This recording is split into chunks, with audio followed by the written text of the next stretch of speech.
It's August the 3rd, 2021, and you know why you're here, so let's kick this off right and introduce the players. Hey, I am Gerissar, a PvP Padawan. Yo, here we are, guys. Let me go ahead and introduce you to our esteemed guest, Mr. Nessper. Nessper, how are you doing today, man? Okay. Uh, John, I don't know. I'm busy today. Yeah, you're saying that right when we're getting ready for the show here. You've been grinding good old reset day, hey? Yeah, I had to get current max renown before raid, and then I had this before raid, which is also why we're an hour early. Which So we appreciate you coming on, and we're willing Yeah. to make a little bit of a stretch for that. So yeah, thank you. I appreciate it. no, we appreciate you coming on board, I guess. But that does give us a bit of a time crunch. I mean, we only have 2 hours to get through a show, talk about everything there is to talk about Assassination Rogues. Once we get to the subject analysis. But before we actually get into subject analysis, we usually like to talk about. Well, first of all, actually, Nessper. Tell us a little bit about yourself. How long have you been playing WoW? You know, do you like long walks on a beach? I don't know. Anything else you'd like our listeners to know No, about you? I have to leave my house to take walks on the beach, so none of those. I've been playing since like mid BC, but I didn't play live servers until Kata. Uh, I'm basically actually no, I play multiple classes now. I play Hunter, Rogue, Warrior. That's it. Oh, I played a little bit of Demon Hunter, but like mostly those three. Okay. And I've actually been having so much fun with BM Hunter because I can just it's like therapy. Like I have to try so hard. At least last season, I had to try so hard to like succeed on Assassin Rogue, and then I would just like log on a BM Hunter and hit one button and win. And it's the most relaxing, therapeutic thing. Like I can just sit back and like slam the Cobra Shot button and everything dies. So, question: gun Yeah. or bow? Thordel, the bow. The bow. Always. Okay. Legendary bow. Yeah. Yeah. Okay. Like, yeah, man. Well, I mean, obviously legendary. If 'Cause if there was a the legendary gun, like yeah, it would be the gun every time because it's just like really loud and obnoxious. okay. Mhm. That's Because why I was asking. it's already tilting to fight a hunter, and then like you Q into a hunter with a gun, and it's just for like 5 minutes straight. Yeah, nice. Your choice of sound effects for weapon is based on how much it tilts the other players. That's awesome. Oh yeah, absolutely. Okay. All right. All right. Well, now we know where you stand on like on tilting level on how.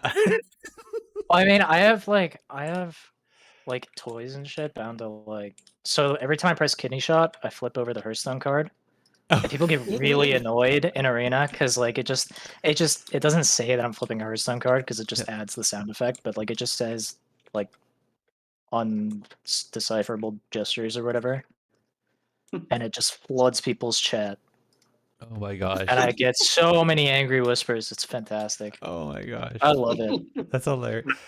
Wow, this is like Winston coming back onto the show in like in another form. It's like the aspect of the trolliness that the show has been missing for the Dude, it past fuels 10 me. months or so. Pop in the aspect of the troll. There you go. Aspect That's of the troll. new hunter ability. Yes. Well, how about this? Rather than just talking about what you've been doing today, Nessper, actually, what have you been up to those last couple weeks? What have you been doing for the last 2 weeks, bud? Oh, so much PV, man. I've literally filled out the vault every week. Wow. So every week. So yeah, first week it was full heroic vault, full mythic 15s, full elite, and then just repeat every week. Wow, On that one is rogue. I filled the other bar on two other. I filled the PvP bar on three characters, but Mm. wow. on my main I just filled everything. Just grinding it. Yeah, I'm busy right now. Well, this is my first tier, like actually, because I used to raid with my friends guild and they were 6 hours a week. Mm-hmm. So it was just 2 nights, 3 hours a week, and then I got an offer from Nerfed on Tychondrius, and then I'm raiding with them now 12 hours a week. So I raid like twice as much as I used to. Oh, Hmm. yeah, Are that's a you enjoying grind. them? Pardon me It's on fun that? though. I'm enjoying it. Okay, Okay. that's good. I do not mind the grind. All Yeah, I right. feel like you gotta enjoy it to a certain extent. Otherwise, it just gets too much. So Yeah. Yeah. I think that's a common thing with the whole game is, when it becomes a job and it's no longer enjoyable and you're feeling overwhelmed by it, Oh yeah, then it's not the thing, right? Like, yeah. I've learned my lesson with that. At that point, I just stopped. yeah. yeah. I find there's many people that don't stop and then they just Oh yeah. go Oh to yeah. farms. Oh yeah.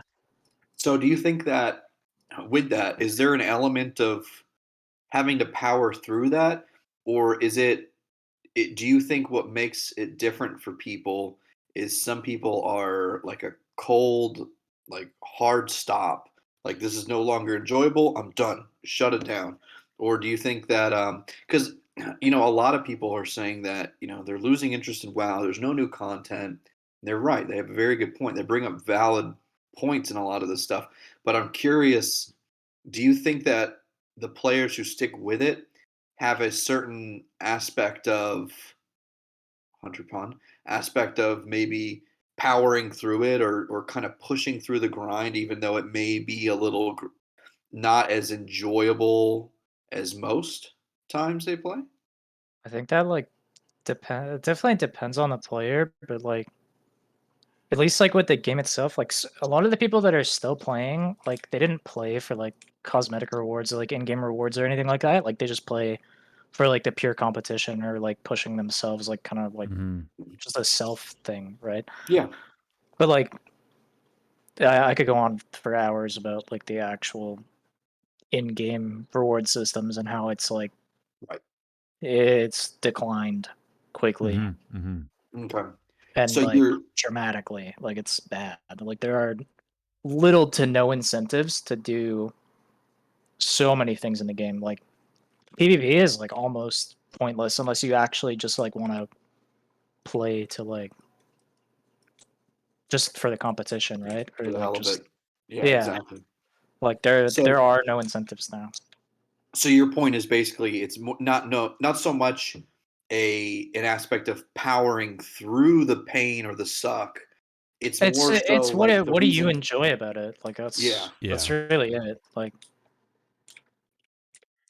I think it's yeah, always been that, like, that's with any game though, right? Like there's some people sure. that play games and they really like, well, there's some people like play Candy Crush till every hour of the game or every hour of the day, and there's other people they couldn't play it for 5 minutes. Yeah, yeah, So I think that yeah. anyway. What I was trying to drill down to was figuring out what aspects differentiate, like when the rubber meets the Mm-hmm. road, what makes somebody who plays Candy Crush for 5 minutes, what makes them do that as opposed to playing Candy Crush for 40 days? That's kind of what yeah, I was Mm-hmm. looking at. But I think I buy into that a little bit. That it does stem from like what are the reasons why you play the game? Mm-hmm. What are yeah. you playing it for? Oh, I exactly. think it's a good point. So, but it's So awesome that you found a new guild that does more rating. That's pretty cool. yeah, Uh, and obviously they're keeping you busy. Andalyn, though, what have you been up these last 2 weeks, buddy? man, I've been doing all kinds of stuff. We we played a little bit of the Diablo season release. That was a lot of Mm-hmm. fun. I've been kind of watching Blizzard perform its own kind of reenactment of a dumpster fire in and of itself. I I just, shouldn't laugh. I Yeah, know. I I shouldn't either, but I am. Yeah, I just launched my side business with my little brother and I, where we are producing our own like protein powder and fitness supplements, which has been Cool. really cool. That's been a really cool kickoff this week, and yeah, I'm in a hotel room, which I've been traveling for work this week, and so I've been pretty busy on that end. But it's been enjoyable, and I always look forward to the chance to talk about WoW with you and whoever else we bring on. So it's definitely, I'm glad to be here. I'm glad you're But able yeah, to get in some gaming time there. That sounds like you've been not busy as heck. So, yeah. See, but you got to get some gaming time in. You know, oh it yeah, kind of keeps you grounded. You know. yeah. I know it keeps me sane. It's about it. Uh, Yeah. So, awesome. Well, I what about guess. you, man? Well, Yeah. I did in game. Let's hear. So IRL, really busy. Had both my kids out visiting me. So I had a really full house for pretty much the 2 weeks. And then once they were gone, we had a provincial holiday actually yesterday, and so we woke up and my wife and I, and it looked like it was going to be a lazy morning, and I thought I'd be getting some gaming in. And she turned to me and said, "All right, let's pack up the car." And we drove for about 2.5 hours to a old beryllium strip mine, which is close to a rose quartz mine, and we went digging through old tailings for gemstones and crystals. Wow, And yeah, Nice. it was really fun. So that's unique. yeah, it was like $20 a head to go in there. You go in there with a shovel and a pail and maybe some hand tools, and you take away whatever you're able to carry, basically. So Okay. it unfortunately it has been the people that are running it, they hadn't been in there for over a year, so the tailings haven't been overturned for a while, so it's been pretty dug through. But we still got some pretty cool rocks and stuff like that, and talked to some pretty cool people out there, a bunch of other rock hounds and that. So, and then in game, just kind of joking around. Got my disc priest up to item level 200. Didn't get into PvP this week at all. I kept wanting to, but then every time I wanted to, well, having two teenagers in the house, I wasn't even able to game until after they went to bed. So that was like 11 o'clock at night. I was like, I'm wiped. Yeah. I'm too Fair old enough. now. I remember when I used to game until like 2 o'clock in the morning, and now it's like 11 o'clock, and I'm about ready to I'm crawling into bed. It's horrible. Yeah, Uh, dude. Not supposed to That is, do it yet, huh? Yeah, yeah. It's just, wait till you hit that age, and all of a sudden it's like 10 o'clock, and you turn into like that robot that ran out of batteries. Just so. But other than it's that, a it little was too good. close to home right now. Yeah. That's all. It is what it is. So, still got in a little bit. Got in the time to do some of my weekly quests and my daily quests and that. Farming the anima. Yeah. Checking out. I had some fun out in Corthria. Having fun out there. I run around until I usually find some other same faction people. They're doing some sweet Mhm. DPS, and then I just heal them and collect the points, and it's all good. So Cool. Dang. yeah, Very cool. but other than that, I guess that's about it. I get You think, Andallyn, do you want to roll into Need Greed Pass? Sure. All right. Let's roll into the need greed pass. This You likely have won't sound? be a I clean do. fight. So keep your distance, eh? I knew do, had and no I just distance. talked over it, but that's okay. Okay, so let's talk about need greed pass. Need Yeah. greed pass is a cool segment of our show. What we do is we present to you, the listener, and also to us, Nessper. You're involved in this, my man. No, We've yeah. got 3 options. So Gerissar will present to us a scenario, and he's going to give us 3 options. We can choose Okay. one which we want to need on, which we want to greed on, and which one we want to pass on. What? So I thought you're with doing it. that, what's that? I thought you're doing it. What do you mean? Uh-oh. What do you mean? I thought we talked about this. Ah, shoot. Okay. All right. Um. I'm completely at a loss here. This is horrible radio. I was not prepared. I See, wasn't I thought kidding you were when. joking when you No, said no, you were no, going to pull an Andallyn no, no, no. me No, to I do was it 2 serious. I minutes was before serious. we went live. Okay. All right. Here, you know what? Screw it. Let's go with what's been happening in the most recent news. All right. Okay. And I'll say 3 options. So obviously the news being the lawsuit that's been levied against Activision Blizzard because of their Questionable decisions.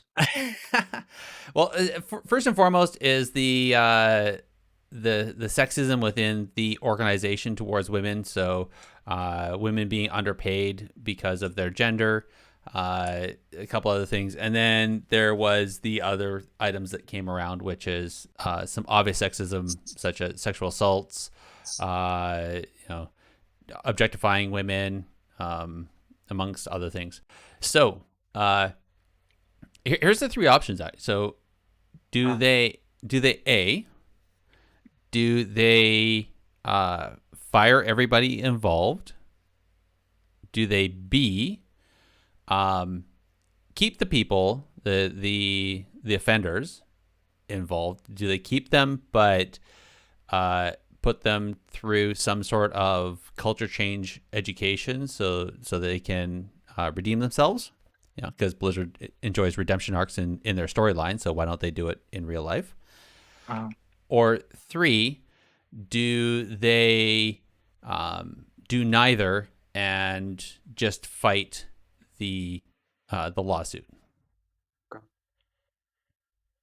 Okay, so they definitely don't fight the lawsuit. That is a losing battle. That's not happening. If it does, it shouldn't. That's not happening. Mm-hmm. This isn't what they're going to do. This is what you think they should do. Oh, what I think they should do? Yeah. So need is the one you get to pick. Need on one, greed on the other, and pass on the last one. Technically, it would be which you would like them to do, but yeah. Yeah, sure, yeah. Should. Yeah, what would you like them to do? This is an awfully political question. Yeah, I can go first here for you and give you a second to think about it. Yeah. So, Gerissar, I'm proud of you for coming up with something on the spot. I just wanted to go ahead and throw that out there. I'm going to go ahead and say I'm going to need on firing the people who are directly associated with this. So, I think that when you're in a position like a public company like Blizzard, people have very let's just put a disclaimer just out there right now. People have very charged and strong opinions about this subject, and I don't want people to feel like, oh yeah, let's take a clip out of somebody's show and figure out how to broadcast it. That's not what we're trying to do.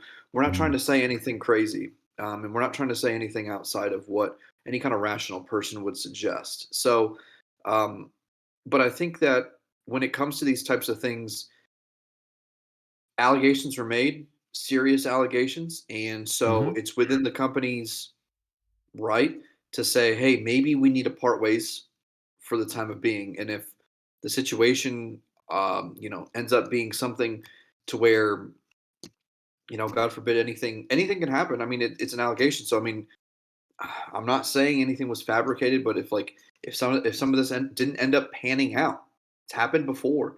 Then the company can revisit negotiations with those individuals that were affected. But I think it's fair for us to assume that these allegations have merit, and so I think it's a right move for the company to part ways with those individuals. Now, it starts to get pretty dicey when you talk about who's those individuals at fault. But I'm going to need on fire the associated individuals. I'm going to greed on. I don't want to greed on do nothing, but for the sake of necessity, I guess I'm going to greed on do nothing actually, I'm going to greed on the keep those individuals, but put them through second chance. Sanctions / trainings and then I'm going to pass on just fight the lawsuit. I mean, they're going to fight the lawsuit as any company would, in the sense that not necessarily fight it in the sense that like we did not guilty of this and here's why. More so fight it in a sense of like Save in as the much sense money of as hey, you can. let's rise to the occasion and let's figure out how we as Activision Blizzard can become a better company. Like any company, even if you are have a leadership team full of radicals, even radicals are not going to be able to sit by idly while this kind of stuff, if it's true, is happening in their company. So I think it's absurd to kind of to reason and say, yeah, they were just okay with it. You know, there's a lot of things going on. There's a lot of things involved, and there's very human psychological things that are happening to normal people that needs to be addressed and needs to be identified. And so I think that's how you take the fight to this lawsuit. You take the fight to say, how can we change our thinking? How can we adapt to becoming more so of a company that claims to be for everybody, and of a company that claims to support even the most marginalized of individuals. So I think that's what you do. You take the fight to that. All right.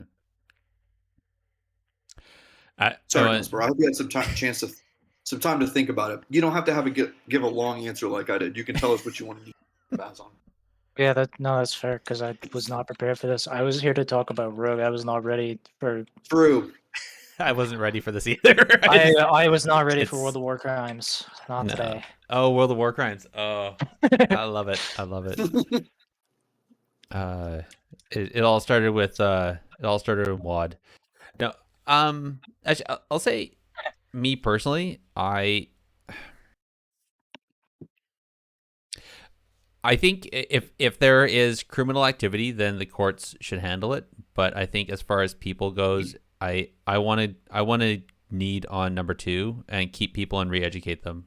I think I still want to give people the opportunity to redeem themselves, and some of the stuff is years of cultural breeding, if you will, or cultural conditioning. So I think being in the Canadian military, where we've gone through years of attempted culture change and removing sexualized culture, I think it can be done. I've seen it. So I would say I think that would be my preferred action. And obviously, if there's criminal activities that happened, then let the criminal justice system take care of those. I'm not the judge, the jury, nor the executioner. So that was going to be my need. Otherwise, greed, fire the offenders. And then it definitely, I guess, fire the offenders, especially in the way of in the HR world, where they were helping perpetuate most of the inequalities that were based on gender. And then last, of course, pass on, do neither, and fight the lawsuit. I really wish they didn't do that. We all know what the truth is, but yeah. And Nessper, I'll leave it to you. Well, we think we know what the truth is, but yeah. Yeah. So definitely, I would say like some need like somewhere in between, like reform, but obviously punish like Yeah. send out punishment where it's like due, right? But Mm-hmm. I don't think they should just like blanket fire everyone that like had any form of involvement. Like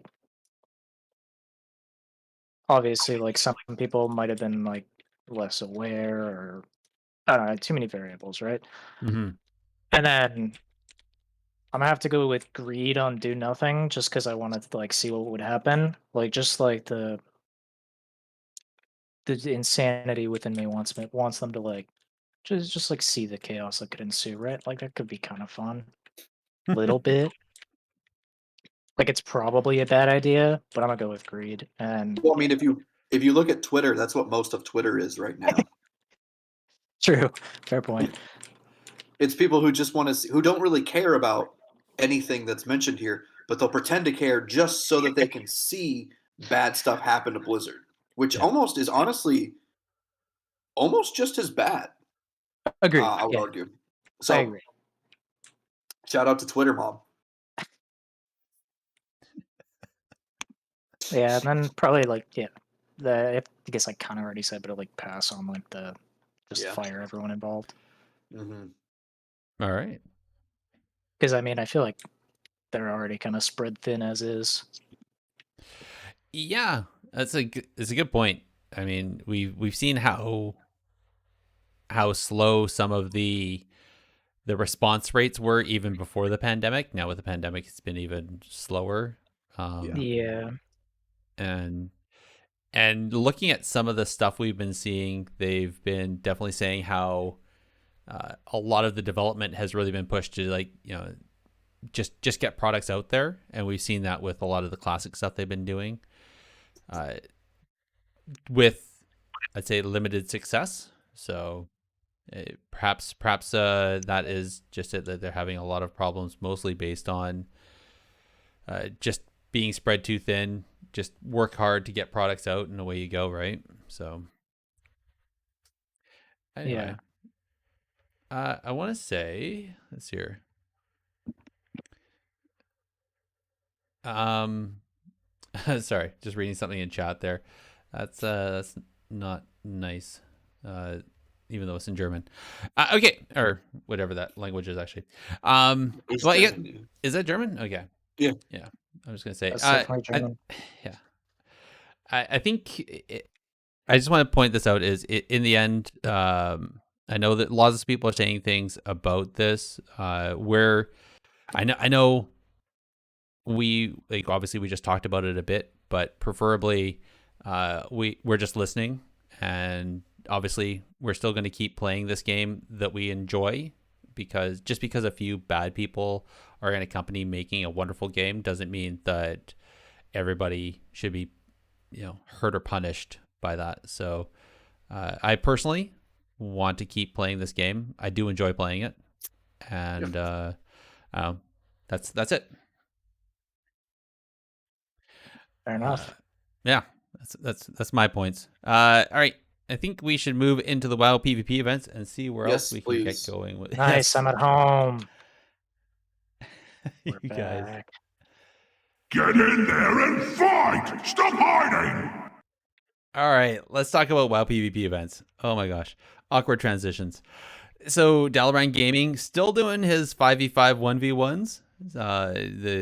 If you want, go check out, follow him on Twitter, Dalaran_Rogue. He streams over on YouTube, and those are one heck of a fun time.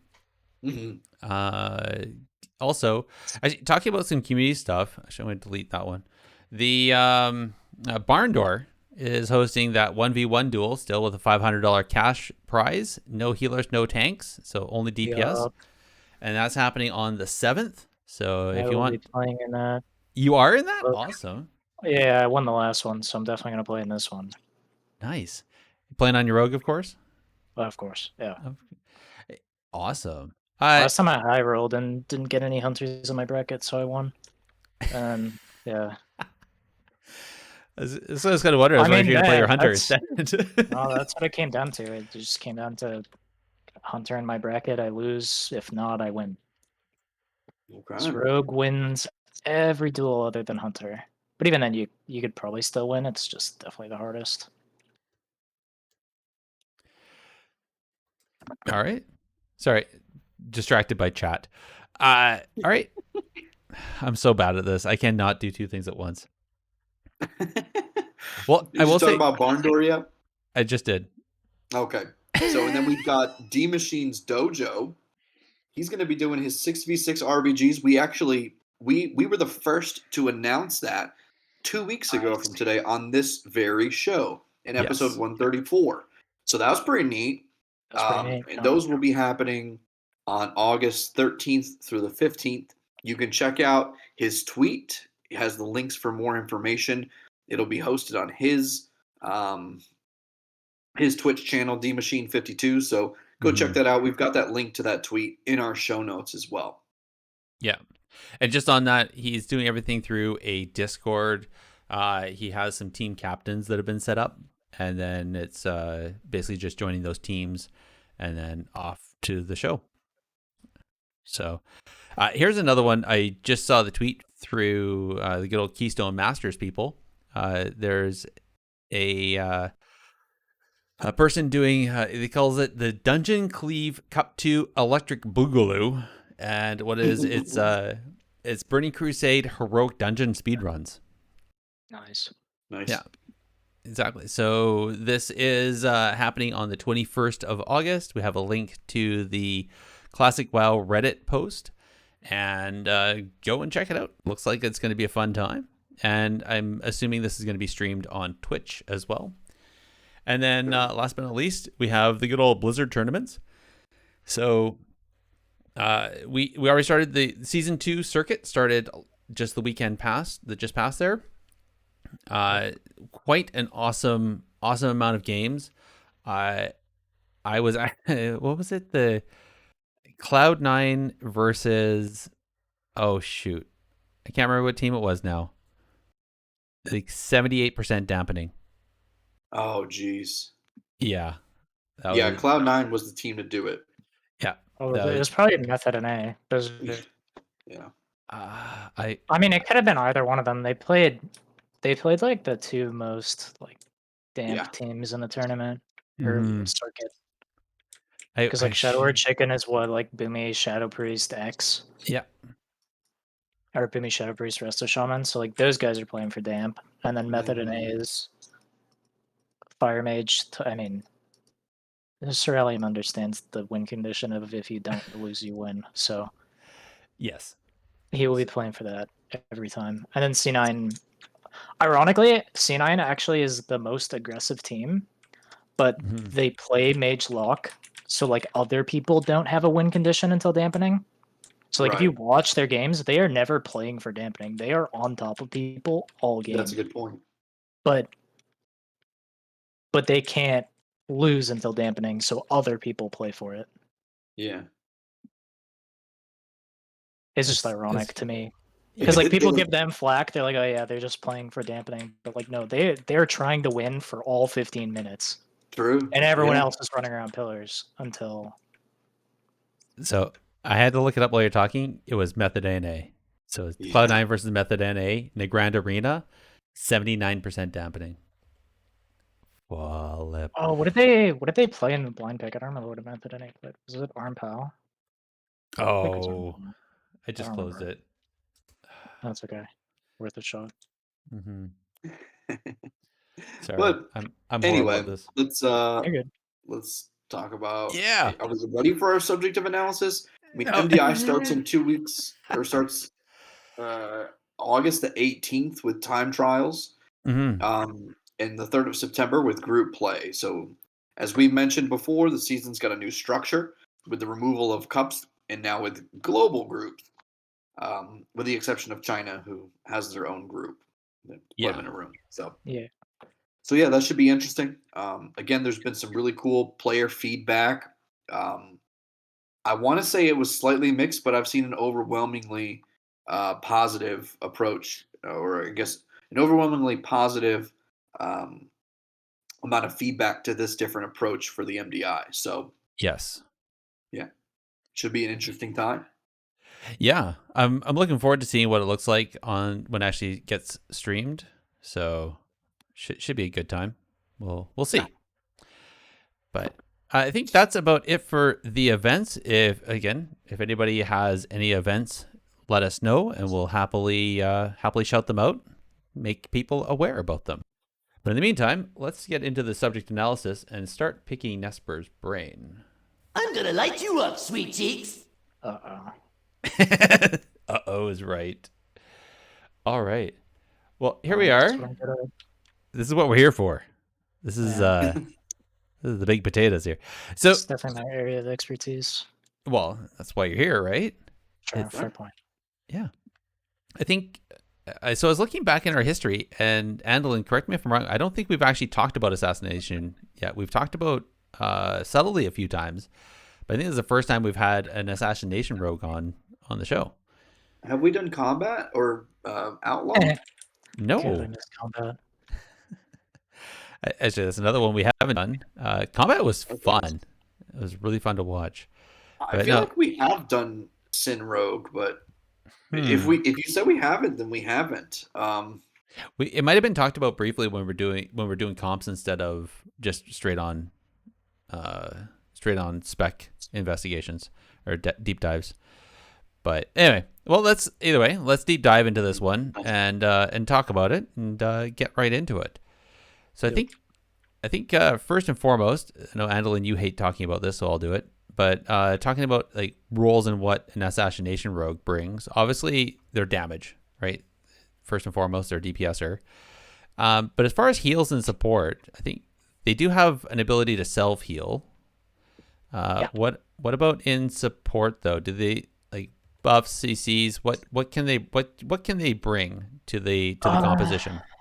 Pretty much the same as every other rogue spec. I actually think outside of okay, so I think ironically, like contrary to popular belief, I think Assassination Rogue has the second most control of the three rogue specs. Okay. The highest control going to Outlaw for sure. I think sub is actually the lowest amount of control for a rogue spec. Hmm. So my reason behind that, sub rogue only really has one set of DRs to like micromanage.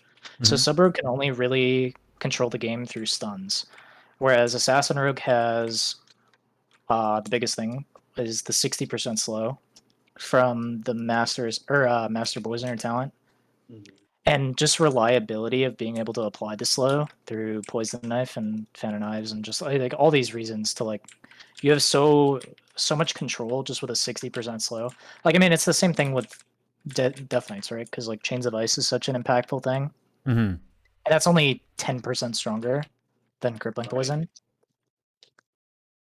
Yeah, And Okay. then yeah, that's pretty big.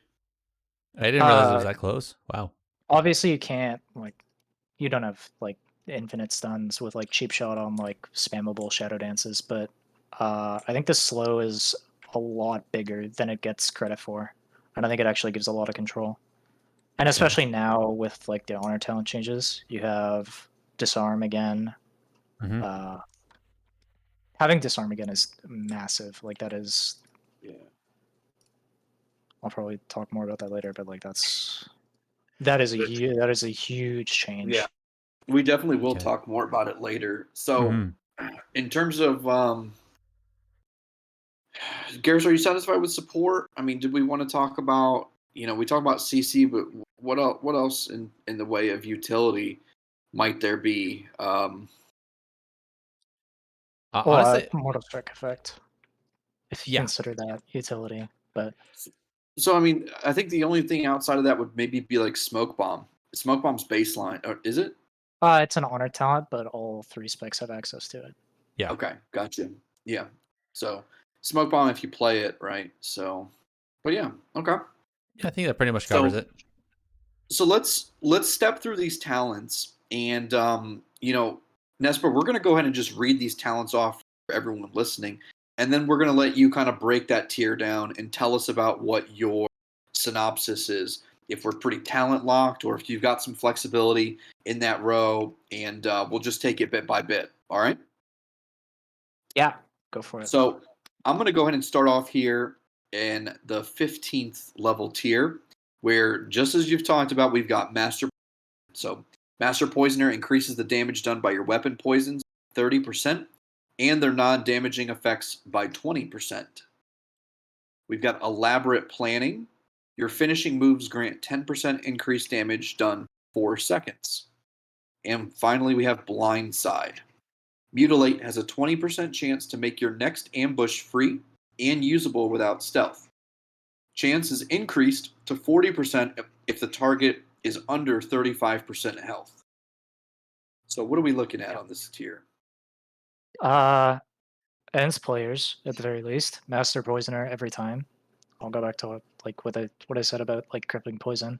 Like Yep. so Master Poisoner, what's important about the talent is not the damage done by your weapon poisons, it's the non-damaging effects by 20%. That is Mhm. why you pick the talent, and that is why I don't think you ever pick any other talent in the tier against players. Like increasing crippling poison slow from 50 to 60% is huge. Increasing wound poison healing reduction from what does it go to? It's I believe 18% to like 23 and a half something. It's Wow. they mess with the numbers. It's way different than it used to be. They had to Because of the PvP number percentage scaling or something. yeah, Oh, well they had to tune it down because okay. it used to be wound poison was baseline 25% and it would go up to 30 and then Okay. they reduced it because like that was not Just too fair. much. Yeah. Yeah, it was not fair. Yeah. So they tuned it down, and it's what is it? So it's baseline. It's 8% base, and then 20%. Yeah, it's too many numbers, but it's like it comes out to like 23.5% healing reduction at all times, That's pretty Gotcha. good. Yeah, that is good. All right. and then I can like Yeah. go over the other two, but they're pretty much just like PvE exclusive talent choices. Yeah. Don't worry about that then. I think, you made it pretty clear, and I think that makes a lot of sense. Master Poisoners, it's going to be your best bang for your buck no matter what you're going up against. Yeah, crippling poison Mhm. owns. All right. Here, sir, you want to take the next row? Yeah.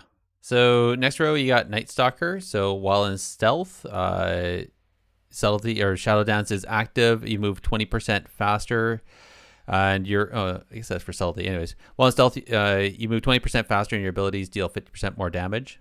Then you got Subterfuge. Your abilities requiring stealth can still be used for 3 seconds after stealth breaks. And as assassination, this also causes Garrote to deal 80% increased damage and have no cooldown when used from stealth, and for 3 seconds after breaking stealth. And then Master Assassin, while stealth is active and for 3 seconds after breaking stealth, your critical strike chance is increased by 50%. Yeah. So Subterfuge sounds like a dead ringer right there. Like yeah. Absolutely, yeah. It's subterfuge every time. Like it's okay. It's Yeah. not every time, but like there are cheesy one shot specs to play like Night Stalker and Master Assassin, but like you lose so much utility and like control from dropping that because like not having Okay. access to Shadow Dance, like you don't. The only stun you have outside of Kidney Shot, or actually, the only stun you have is Kidney Shot outside of Stealth. So. Yeah. Okay. Just giving yourself 2 extra stealth abilities, so you basically you get 2 more silences, you get 2 more stuns. Like it just gives you a lot more control. And I Makes mean sense. that's at least with like the base kit, like outside of talents, like that is what Assassin is lacking is control. So you give yourself more stun DRs to control the game, more silences, and you never really press ambush. It's kind of a wasted global. It does a little bit more than mutilate, but it's not Okay. worth it. Nice. Okay. Perfect. Yeah, I definitely see most every rogue running Subterfuge. I mean, I've seen There like There are a few like there are some people that play with like they'll play Master Assassin with like yeah, damage amp legendaries. mm, So because it basically it mirrors like the legendaries effect for 100% crit. It's not it's not the same obviously, but like it allows you to play like damage increasing legendaries instead of the crit after right. leaving stealth, and then you Yeah. just get more crit and you just vanish aggressively. Okay. Yeah, that makes sense. That could be. I could see that being. It works, but it's less reliable because Yeah. Vanish 2 is like by far your best defensive cooldown. Like you can literally just go stealth and just Yeah, leave, Yeah. especially with like conduits and yeah, definitely. you just All leave. right. Yeah, let's talk about this next tier. So we've got Vigor. Vigor increases your maximum energy by 50 and your energy regeneration by 10%. We have the Deeper Stratagem. You may have a maximum of 6 combo points. Your finishing moves consume up to 6 combo points, and your finishing moves deal 5% increased damage. And Marked for Death. This is a 30-yard range 1-minute cooldown. Instant cast that marks the target, instantly generating 5 combo points, and the cooldown is reset if the target dies with. So, I mean, Tell me when you would not use Mark for Death. Actually, a lot more than you would think now. Okay. It's between Mark for Death and Deeper Stratagem for Ooh. only one reason. So with Shadowlands, Deeper Stratagem, the 7th combo point affects Kidney Shot now, which is a new 7. thing. Yeah, or 6, sorry, 6, 6, 6, 6, Oh, 6. okay. I was like, So the whoa. 6th combo point extends the duration of Kidney Shot now, which is like a totally new thing. Like, it didn't used to do that. Wow. So you have the choice to play a 7-second Kidney Shot, which is not always ideal. But like if you have, because this entire tier is basically about like energy regeneration. Like that's kind of the whole purpose. Like you save energy by spending more combo points or getting more combo points. And against players, most of the time, Mark for Death yields like the highest energy regen. Right. I'm not gonna go like I guess I could go into the math later, but like 5 combo points on a minute cooldown is pretty worthwhile, especially in burst windows. It's really valuable. Yes. But if you have super high uptime and you can kind of like sit on one target, you don't need Mark for Death. And sometimes the extra second on Kidney Shot, and I mean it's 5% damage on all your finishers too. So Yeah. So it do you, it can be a bigger damage increase with high uptime. so do you Okay. see this this being more advantageous into like when you're I mean I want to say when your stun is your kill window, but that's most games. Well, What I mean more even specifically is like that would be more so like towards Mark for Death, because then you get every other Kidney Shot. Actually, I think it's oh, it's 30 seconds for Assassin. It's 1 minute for Outlaw. It's 30 seconds for Assassin, and it's 30 seconds for Subtlety. So pretty much every Kidney Shot DR, you have Mark for Death to like you can Kidney, get 5 combo points, and Venom, Mark for Death, and Venom, and that's basically your burst window. okay. So if you're killing in So stuns, Mark for Death is usually better. Okay. so then like because I would think that if you're killing in stuns, Mark, I would think that you would want a bigger, longer stun. So when would deeper stratagem, like matchup wise, make more sense? Slower games, longer games where you get value out of like the damage increase from the 6th combo point. Uh, even the damage increase from like just the finishing move damage. So it's pretty much like I said, like high uptime. Like when you actually get to attack things like a lot, like Yeah, constantly hitting things, you get more value at a deeper stratagem. yeah, because that 5% really starts to Yeah, compound. Yeah. yeah, Okay. it adds up. And I mean, even the extra combo point adds up because it gives like it's longer rupture duration, and Venom gives a buff that like increases poison application chance. Like that's Mhm. bigger. That's a longer duration. Like it's just higher uptime on everything. So Yeah. if you can sit on something, deeper stratagem will get more value eventually. Okay. And then So lastly, you said this is a season. This tier is about energy regeneration. Why is vigor? Is it just not enough? yeah. So from the math side of things, so base energy regen is 10 per second. So taking vigor makes it 11. So it is 1 extra energy per second. But most of your energy regen comes from an ability called Venomous Wounds. So that's every time your bleeds tick on a poison target, you get. It used to be 7 energy. It's 8 now. Oh, Uh, so most of your energy regen comes from that, with Rupture ticking every 2 seconds and Garrote every 3, and that scales with haste too. gotcha. So most of your energy regen comes from that, and then just like 5 combo points. So Mutilate is 2, and Mutilate is 50 energy. So 5 combo points is roughly 125 energy. So every 30 seconds, you're getting 125, as opposed to Vigor, which would be every 30 seconds, you were getting, what, 30? Because it's an extra 1 per second, right?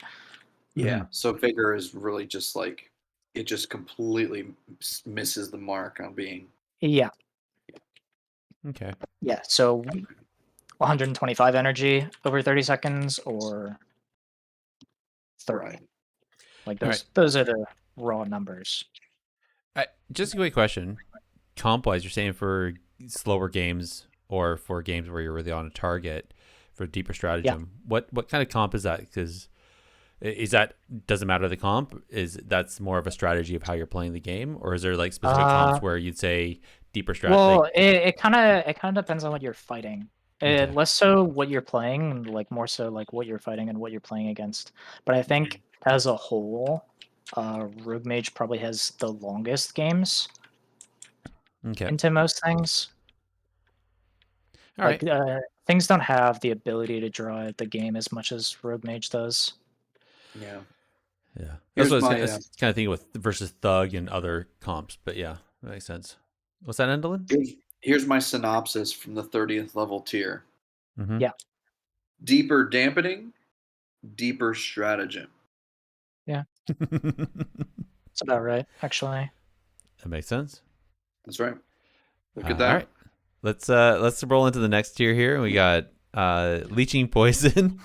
As leeching poisoning effect to your deadly poison and wound poison, granting 10% leech. Cheat death. Fatal attacks instead reduce you to 7% of your maximum health for 3 seconds afterwards. You take 85% reduced damage. Cannot trigger more often than once every 6 minutes. Yee. And elusiveness. Feint also reduces all damage you take from non-area effect attacks by 30% for 6 seconds. So 30% wall against direct attacks. All right. I mean, these all look kind of cool. I mean, the 10% leech sounds pretty fun. Does that stack? Yeah, but just secondary, like leech is not a stat you can actually stack against players, so it's just 10%, right? Oh. Is But any tertiary stats Mhm. that you like RNG onto a piece Mhm. doesn't actually work against players? Like it just is That's canceled out. right. That's right. Only gems work. Yeah, gems and enchants only. That's right. Oh, that's too bad. Because I was kind of thinking like leeching poison in an RBG would be pretty awesome. Get right in the scrum fight and just leech the heck out of everything. But if that doesn't work, then that's useless. Yeah. So I guess that leaves cheat death or elusiveness then. Which one are we picking? So cheat death has its place, but for the most part, it's always elusiveness. One, because cheat death is a 6-minute cooldown, which is not enough. Like that is not up often enough. Like it's fine in PvE. Like you get it once per boss pull, once whatever. Like, Right. Mhm. but against players, 6 minutes is way too long. You prevent, and plus it's a little bit finicky because it only actually works against like big hits. Yeah. Like Oh. so if you think of it this way, if you're already at like 2% health or something, and then Mhm. you get overkilled by like 1, right? Like it procs cheat death, and then you'll just get taken down to like 1 HP. And then like the Yeah. next dot tick, even if it's 80% reduced, 80% of 1 is still gonna it's still gonna round up to 1. Yeah. Like it doesn't make you immune to damage, you're still dead. So Okay. there are scenarios where cheat death can just fizzle out. So it's wildly unreliable, and you could just take 30% DR on demand. Yeah. So in Yeah. almost every scenario, you take elusiveness. The only one just that comes to immediate thought is against Windwalker monks. Mhm. Cheat death is okay because most of their it's for more reasons than you would think. So All right. one touch of death can be used below 15% health, right? Yeah. So you get if they press touch of death, you just immune it, like whatever, cheat death eats it. Mhm. But more importantly, Feint baseline reduces all damage you take from area of effect abilities by 40%. And pretty much everything Windwalker monks do is already AoE. So Yeah. elusiveness doesn't actually do anything for you. Oh. Yeah. Because Gotcha. if you press Feint, like it's baseline going to reduce Fist, it's going to reduce Spinning Crane Kick, it's going to reduce like Zwen, passive Tiger Ticking. That's already reduced by 40%. You take elusiveness, the only ability that you actually reduce would be Black Oak Kick, Tiger Palm. And I mean RSK obviously is relevant, but like most of their damage is AoE. Yeah. So Right. you're already reducing it. So in purely like a Windwalker Monk scenario, cheat death is better. Okay. Yeah. That makes a lot of sense. Okay. But that is the only scenario. Like Yeah. almost everything else, like elusiveness is just better. Mm-hmm. That makes a lot. Gotcha. That makes a lot of Okay. sense. That's a good way to think about it. So, all Mm-hmm. right, What let's talk about? about these next. Oh, Sorry, what about sorry. frost mages? Because frost mages is all, you know, they got orb and frosticles and that. It used to be when they were really like orb ice nova based, but a lot of their damage now is just frostbolt and ice lance, which is just raw single target damage. Okay. Yeah. But All like back in Mop at least, when they were like frozen orb, I don't remember what the other one was called. It was frostbomb. Mm-hmm. Mm-hmm. And then Feint would stack, so Elusiveness would stack with the AoE damage reduction too. Oh, They okay. had to change that because that was not okay. So anything that was AoE, like Windwalker Monks, you would have a 65% damage reduction against like everything they did while Feint was up. So you would just be I don't see immune a pretty problem. much. I don't see a problem with that. And Feint had 100% uptime. It was not okay. It was Yeah. not okay. No, I know. I'm joking. Mm. Okay. All right. I appreciate that because that's I kind of wondered. But all right, let's hit the next tier there and keep scratching Yeah. at this. Yep. Sounds good. So we've got internal bleeding as the first one. So internal bleeding, kidney shot also deals bleed damage over 6 seconds based on the number of combo points spent. Obviously, it's more with deeper stratagem because you get that sixth, but Yep. we've Oh, got and iron the wire. 5% amp. The 5% What's- amp all finishing damage Yeah, and deeper strat. So there's yeah.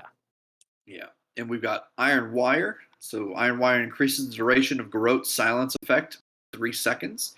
And enemies silenced by Garrote deal 15% reduced damage for 8 seconds.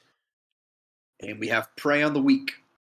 Enemies disabled by your cheap shot, dismantle, or between the eyes. Kidney shot take 10% increased damage from all sources for 6 seconds. So, Okay. what are we looking at here? So this one is a lot less obvious than it would seem, just because both Ironwire and Prey on the Weak's tooltips are wrong baseline. They're both significantly nerfed against players. Gotcha. Oh. So you said, so we'll start with Prey on the Weak. So Prey on the Weak, you said 10% damage increase. Against players, it is 5%. Wow. It used to be 15. And Ironwire is the biggest bait ever because it sounds so good in theory. But then you read as soon as you go into players, so it says increases the duration of Garrote Silence by 3 seconds. It is actually 0.5.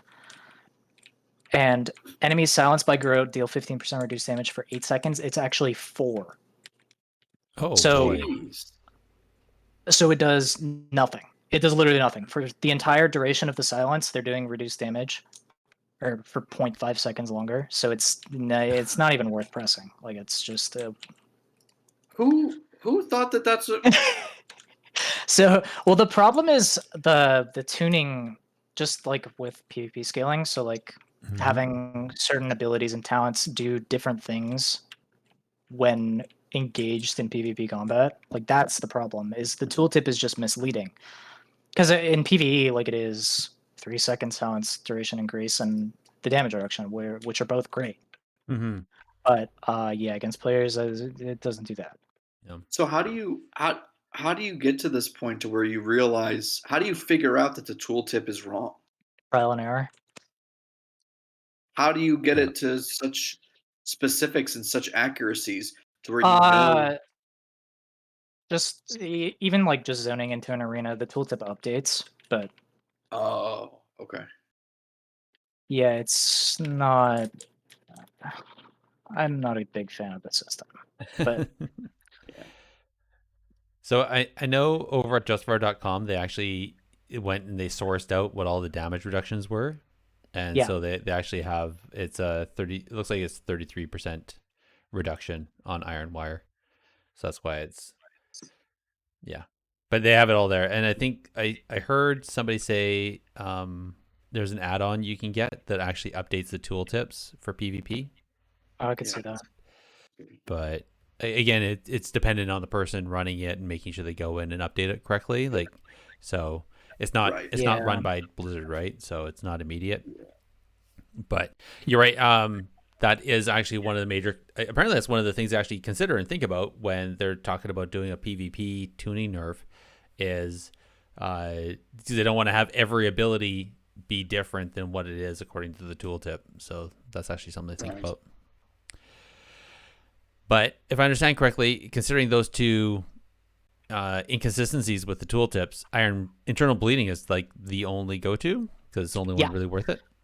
And so if you remember earlier, I talked about venomous wounds, the bleed ticks increasing or giving energy back. So internal bleeding is one of the bleeds that gives energy back. Yeah. And internal bleeding ticks really fast. It ticks every second baseline. So even like a little bit of haste gives you an extra tick. So you get 7 ticks of 8 energy. So what is that, like 46 energy every time you press kidney shot, which is After 6 really seconds. good. Yeah, which is really good. Like that is a lot of energy. Like it is noticeable. And I mean it's during mostly your kill windows or your highest pressure windows, right? So that's huge.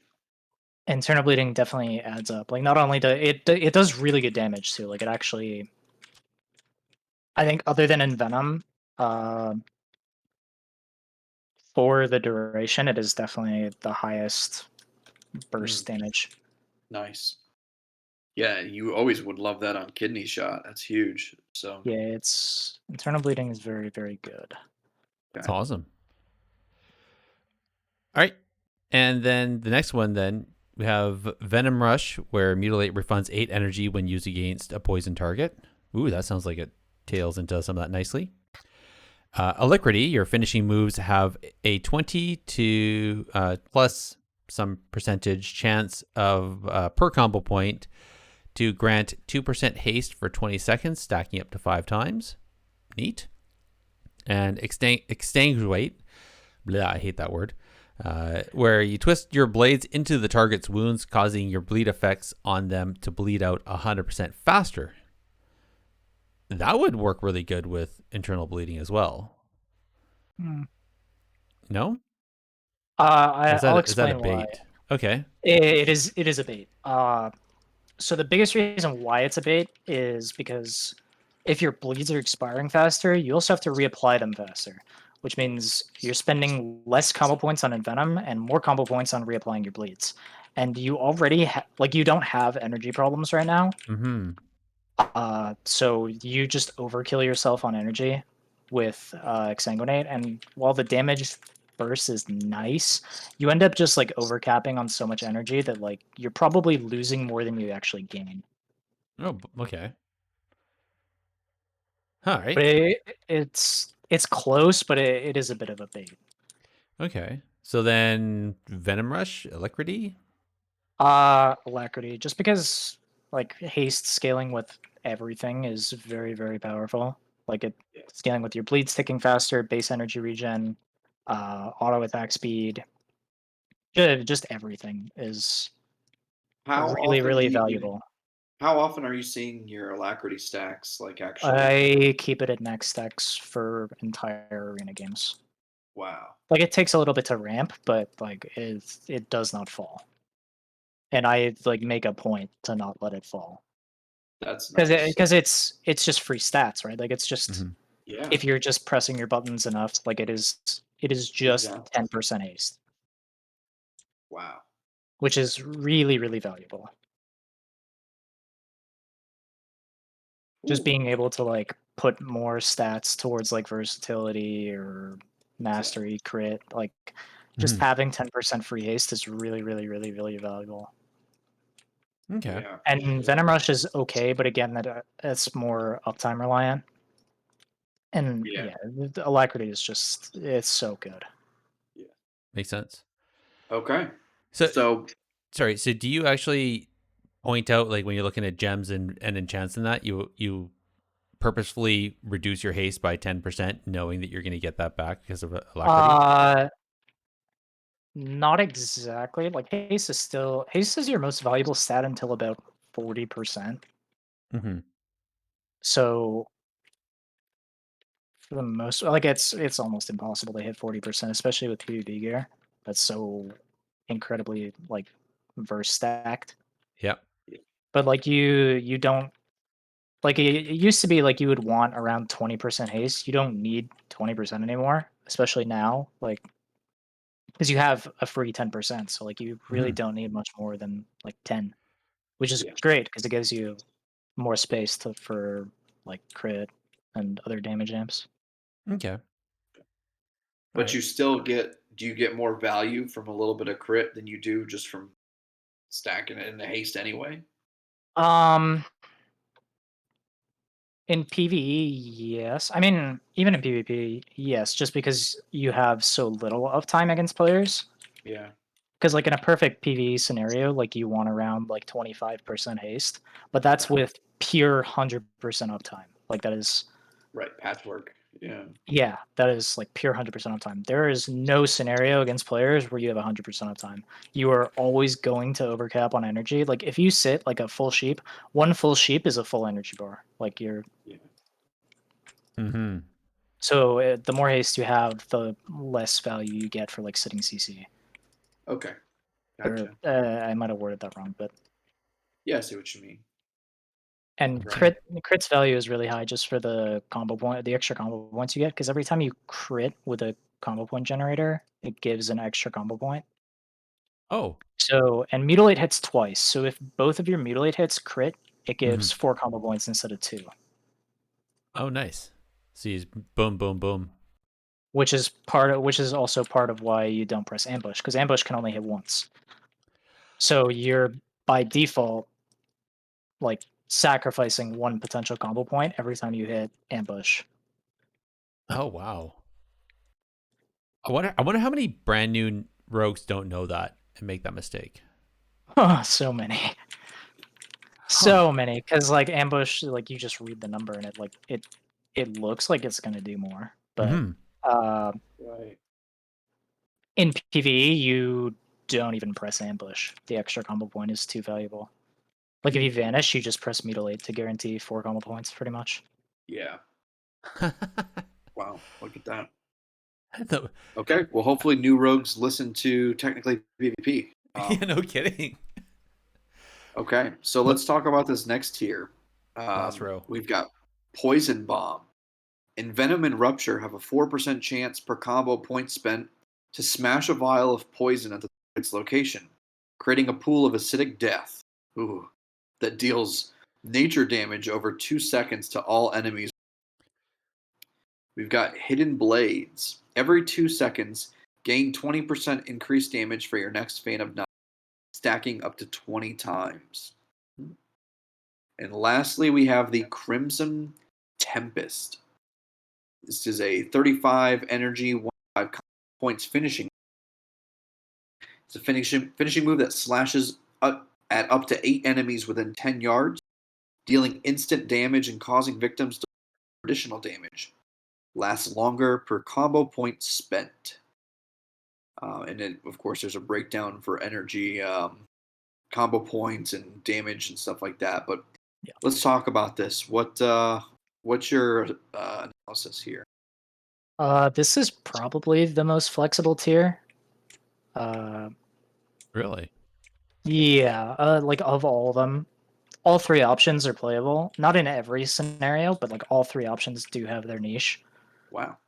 Uh, so for mostly single target damage, Poison Bomb is just the easiest. You don't have to think about pressing Fan of Knives. I think Hidden Blades is slightly more, like a little bit more consistent single target if you're like getting peak value out of it. Like only pressing Fan on like whatever like max stacks as it happens and then building up and but Mhm. it's unbelievable micromanagement and like just very annoying. Poison Bomb is just passive, easy single target damage, and then Crimson Tempest I think is more valuable on I want to say 4 targets. So 4 plus targets Oh no, it's up to 8 enemies. So I've probably 4 to 8, and then more than 8, poison bomb will probably get more value. Yeah. Because it's uncapped. I hate target caps so much. You have no idea. But yeah, each one has their own niche. Poison bomb, single target. Hidden blades I play in RBGs on Temple of Kamogu. Yes. Just Oh, like yeah. one tap orbs. So you play that with the honor talent for more fan damage on 3+ targets. Mhm. You can kind of just walk in and one tap an orb with Vendetta. Yep. Uh, So what and- is a 400% increased damage for Fan of Knives? What is that? It's not a huge amount. It's more like because the base number is 7 for me at least right now is 762, which is a little bit less or about half of mutilate, a little bit less than half, 60%. Mhm. Okay. So 2+ targets, it starts getting more value. So 400% is what, like 4 mutilates ish, Okay. which is it's not bad. Like it's Yeah. Yeah. That's good. obviously on multiple targets, and then with the honor Mhm. talent for the additional 50% amp, it adds up. Yeah. It adds up Especially pretty if you're quickly. using Fan of Knives already to kind of like apply those slows through your Master Poisoner and everything. Yeah.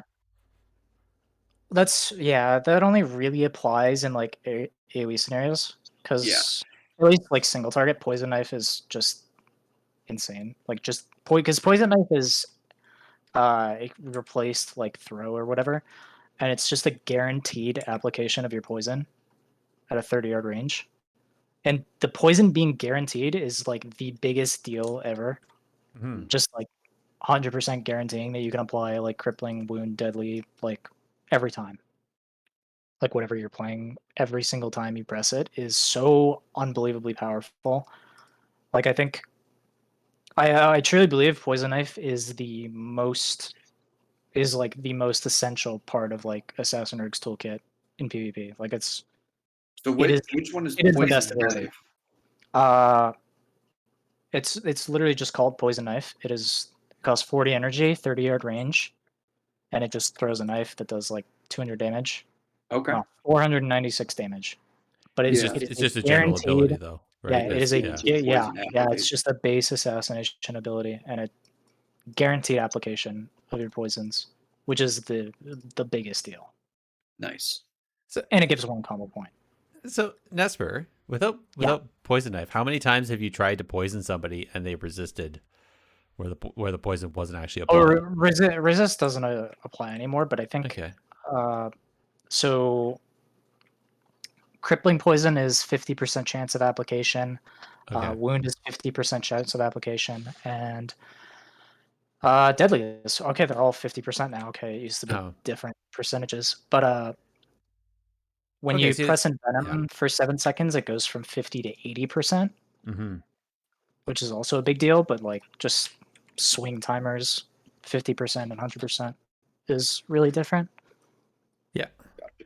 But I can see that. I mean, rather than if you don't want to deal with RNG and like possibly miss a Yeah, poison, just do poison knife and be done with it, and you're gonna get the yeah, energy back anyway. So why not, right? So yeah. okay, You'll just excuse me for like 1 minute. I need to be right back. yeah, no worries. Well, on that note, so that was a really interesting conversation. I think Yeah. if anything, I learned a ton about Oh all yeah. those different abilities.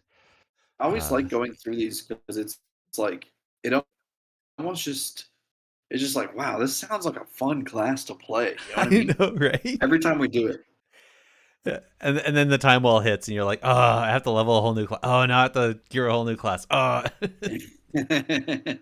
Yeah. Yeah. Thankfully, you don't have to unlock Got flying again. It's, True. boy. So, is anybody in the chat room there? Is any questions you wished we had asked about the abilities, or anything that is, you know, tweaking your brain about Assassination Rogues that you'd like to know? Leave it to the chat room. Okay. Let us know. Oh, he's back. That was fast. Oh yeah. All right. Yeah. I just needed a second. No worries. No worries.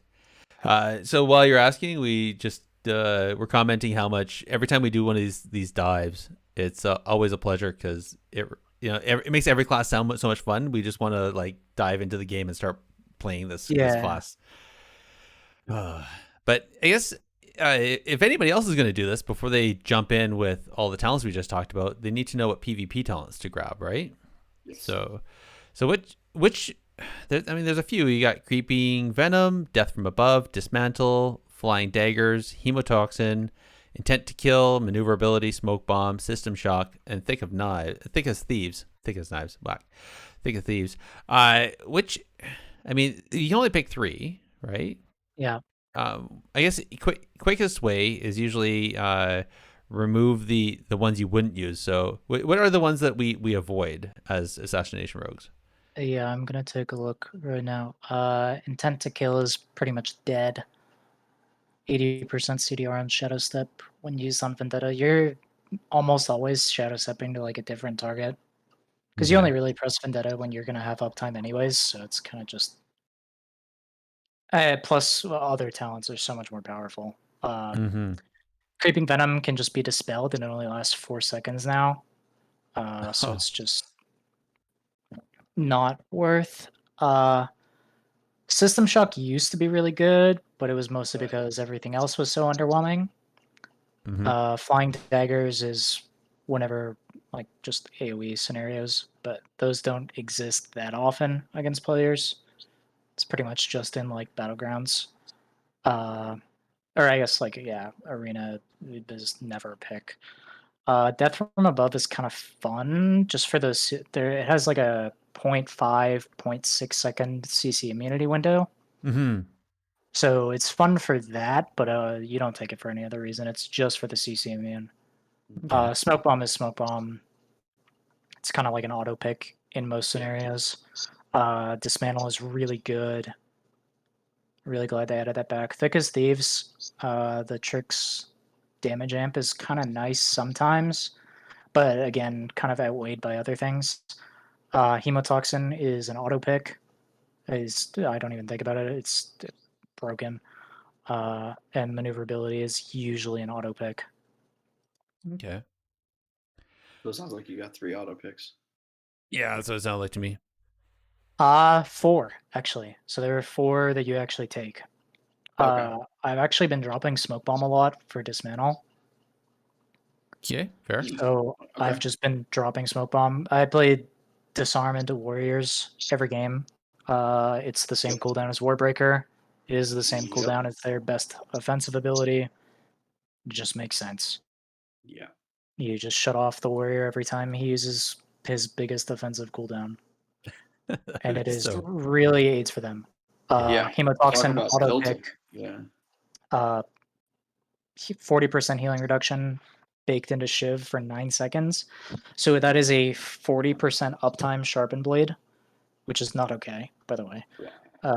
Holy Please cow. don't nerf it, but it's not okay. It is kind of carrying Assassin Rogue right now. 40% uptime Sharpened Blade is insane. It is so much pressure. And then Maneuverability is you're immune to all slows for 4 seconds, and it removes all roots on cast. So you can be rerouted for the 4 seconds and whenever afterwards, but being able to like sprint yourself out of roots is really, really nice. Yeah.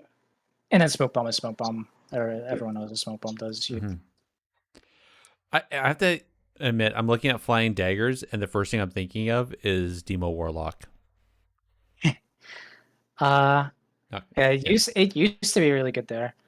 Just so many things that most of the time you just don't have space to take it is the biggest thing. Yeah, fair. Yeah. Like other things are just more valuable most of the time. Yeah. Right. Hear that often, actually. Yeah. It's true. All right. Flying Daggers is fun and it's good when it is good, but other things are so good. Hemotoxin is insane. Maneuverability guarantees uptime. Smoke Bomb is Smoke Bomb. Dismantle is good against anything with a weapon, pretty much. I say that, but nice. Okay. I don't. I get it. I mean, I guess that's Yeah, one of the hardest things is. Can you imagine if they had like 6 really good talents and you had to like no matter yeah, what that'd be it's impossible. yeah That would be impossible. Yeah. you still have to So pick the ones that are just that little bit better. So so let's talk covenants. Mhm. What are we looking at in terms of min max? What's probably going to be maybe the most consistent, maybe the same? What's the breakdown there? Assassination Rogue against players, it's just Necrolord. It's, Okay. like every covenant is playable. Yeah. But like they're all fine. You can get away with it. You can make it work. But Necrolord for assassination is by far the best, Okay. and it is not close. Uh, Bone Spike scaling with your mastery is huge, so you just passively increase the damage of the ability you use.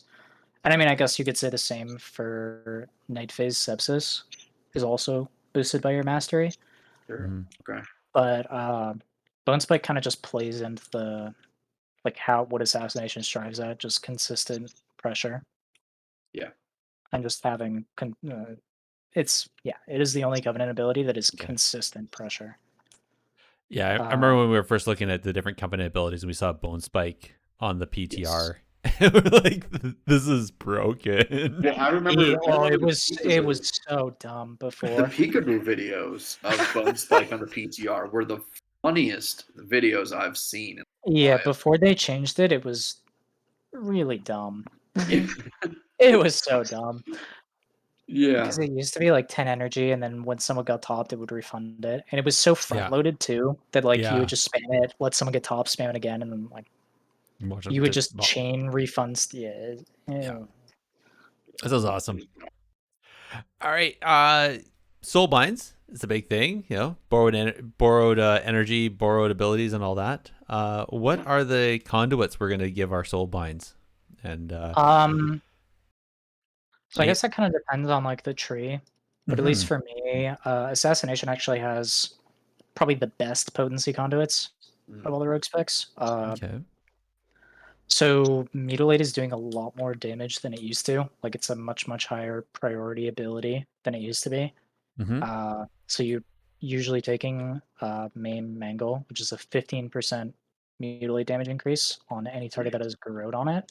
So pretty much on your primary target, mutilate's just doing 15% more. Wow. Well placed steel is a buff to Shiv, which is basically just Toxic Blade but renamed. Mm-hmm. And And that's Sharpened Blade, apparently. and Sharpened Blade, yes. And I don't like how it's all the same ability, but whatever. So Shiv baseline increases the nature damage your target takes by 20%, or your nature damage done against the target by 20% baseline. And then the conduit at I believe the max for this patch is 252, is an 18% damage increase, 18% nature damage increase. So it goes from 20 to 38, which is basically double, which is really powerful. Yeah. And then the third option can be between either lethal poisons, which is only really applicable for when you're playing deadly poison, because wound poison does not do damage. It ticks for like 50. So it's basically nothing. And lethal poisons is a 16% damage increase to the damage of your lethal poison, which is great for deadly poison. Kind of sucks for wound. Yeah. So if you're playing wound, it's kind of wasted. If you aren't, great. But the pretty much go-to third potency would be whatever covenant specific one. So for Necrolord, it's sudden fractures. Bone Spike's bleed has a 50% chance to do damage twice. Which is, That's I pretty. mean, it doesn't hit that hard. Like the bleed for Bone Spike hits for like I think an average of like 500. So it is good and it's a good damage increase, but it's not overwhelming. Like the other two are better. The Shiv Right. Conduit and the Mutilate Conduit are both a lot stronger. And I guess those are the assassin specific ones. Finesse conduits, I always take quick decisions. Shadow Steps cooldowns are reduced by 10%, and maximum ranged increased by 24%. Yeah. So Shadow Step range is really, really important, especially when you only have one. Yeah. And obviously increasing or reducing the cooldown is great too. Like both of them. But the Shadow Step range is definitely the biggest thing I notice. It actually catches Okay. people off guard a lot. Just because I think they're far enough away, and all of a sudden, boom, you're there. Yeah, because a lot of people have it like hard locked into their brains of like, oh, I only need to be 25 yards or whatever away from the rogue and I'm safe. Mm-hmm. But now it's 25% bigger, so it's just like 32 yards or something, and you just have to be further from a rogue than you used to be. Gotcha. That's And interesting. I then, never thought about that. That really tweaks with somebody's hard wiring. oh yeah, but it's big. Mhm. Especially in like high level arenas where like people are so used to like Exactly. just like eyeballing ranges even. Yep. Like Yep. they're just like, oh yeah, I'm this far from the rogue, I'm good. And then it's just like, wait, he stepped from 10 yards further than he usually does. Like what's good with that? Like how did that happen? Yeah. Assuming that they noticed. Yeah. Yeah. That's So, more of like a super like top end thing. Like yeah. Yeah. Garrison, I've gotten a lot of complaints about that. Yeah. Garrison, So the what- people we queue into probably won't do this. Hey, there's some high quality people at CR200. What are you talking about? All right. Okay, I think that pretty much does that. I guess for the endurance, is there anything in endurance that people should pay? They're all kind of givens. The stealth conduit's a bit nerfed. It only lasts 4 seconds now. It's still really good if you are going for re-stealths, but otherwise you just take Recuperator and the new one, the new Condensed Atmosphere for just passive healing. Don't really have to think about it. Fair enough. And legendaries. Against one target, Doomblade. If you're an orc, Cephus is really good for a lot of scenarios. Of course. Pretty much only if you're an orc, because it stacks for some reason. Master Assassin is good. I think, honestly, there's going to be a lot. It could be kind of flexible. I think when, at least for now, it's like Doomblade in almost every scenario for Assassin. I guess in RBGs, I still play the Master Assassin for the crit. It's a lot more valuable. But it's pretty much just a toss-up between those three. In Arena, it's like Doomblade every time. Don't even think about it. Just make Doomblade and you're done. Cephus is good if you're an orc for like matchup specific. And by matchup specific, I of course am only talking about sub-rogues. And then Master Assassin is just RBG. That's it. All right. And the other ones will be better when you can wear two, but Doomblade is just so overwhelmingly powerful. All right. So if we could have two tomorrow, what would be the two that you'd grab? Like if I could use two, yeah, at the same time, Doomblade and probably Duskwalker's patch, maybe dashing scoundrel. It would actually switch a lot. Like I would switch between a lot of things. Oh really? So Duskwalker's patch is Vendetta cooldown reduction, and Dashing Scoundrel is poison crit chance and more energy. Okay. And then, I mean, there's so many you could play, honestly. Like, you could play Master Assassin with Doomblade. Like, it would just be Doomblade is hard locked, and then you could just, like, rotate between the rest of them. Right. Okay. Kind of depending on, like, how you're playing. Mm-hmm. What style you want to have and what gear you have as well. Like, yeah, I think more times than not, especially, like, as Orc, it would just be Doomblade, Cephus, call it a day. Done. Fair enough.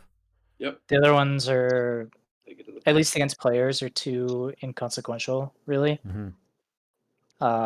If you're not an orc, probably the Vendetta CDR would be like the next highest impact one. Okay. But yeah, Doomblade Cephus, call it a day. All right. And be an orc. All right. Yeah. Also a given. Yeah. Orc is so good. It is so broken. Really? Oh yeah. I Passive stun reduction is insane. It's so good. Yeah. I guess the stats. So you mentioned earlier, haste is king. In PvP, versus king. Oh, of course. Sorry.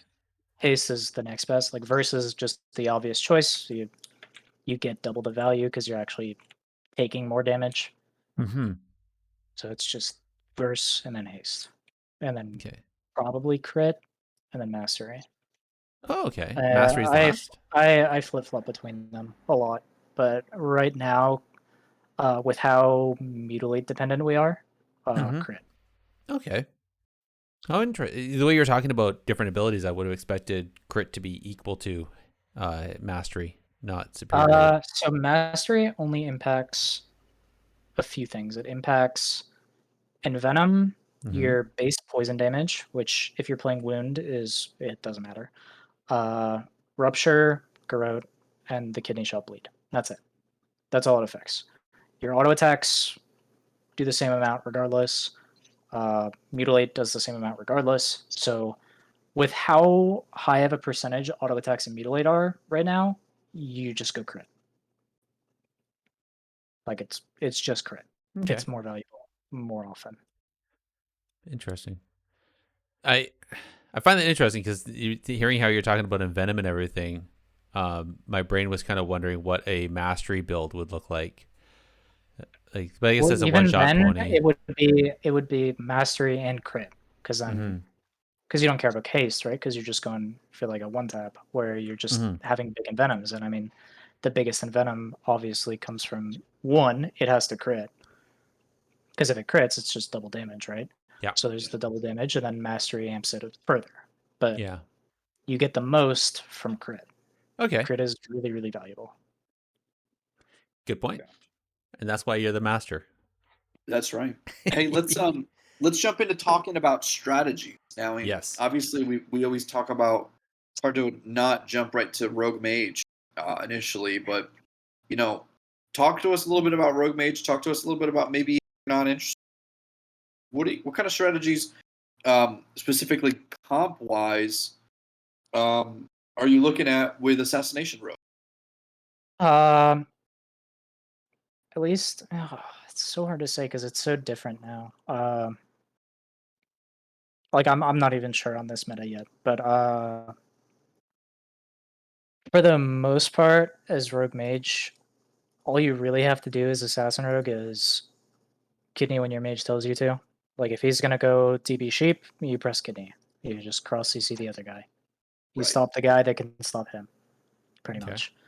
Like that is the bread and butter of every style of Rogue Mage is you kidney when your mage can CC the other guy. And that's it. All That right. is the core of it. That is the win condition in like every scenario is if So you then, stop what do you do with the kill target though? kidney shot, because kidney shot is especially as assassin kid and with internal bleeding, like kidney shot is your damaging ability. Right, but you Like said you that kidney targeted. the off target as well too. Well, a lot of the times the kill target, like kill target has stops too, right? So if he can't save himself, like he can't stop his healer from getting CC'd, whatever. But uh, as assassin rogue, you can only really shut down the one target. So you kidney the kill target when your mage or your healer or whatever you're playing with is gonna CC the other targets. It's just cross CC. Like you just prevent Okay. stops, pretty much. Okay, so you can all right. Because I'm curious, then what is there a cooldown on kidney shot? Kidney shot is a 20-second cooldown, but diminishing returns have an 18-second cooldown, Right. and that's after the stun expires. So even if you're kidneying off cooldown, you're actually going to DR yourself. So you have to wait anyways. Oh. Because kidney is 6 seconds, and then there's Yeah. 14 seconds left on the cooldown. So you have to wait 4 seconds every time, anyways, Right. just so So you don't DR I'm yourself. curious. So why I'm confused then is how are you landing a kidney shot on your off target and your kill No, no, target? no, no. It is on the kill target. Okay. Sorry, if that wasn't clear. Like Yeah. Okay. So when mage you kidney shot the CCs kill that target, one. the kill target Yeah. can stop things too, right? Like a Yeah. kill target can prevent CC on your healer.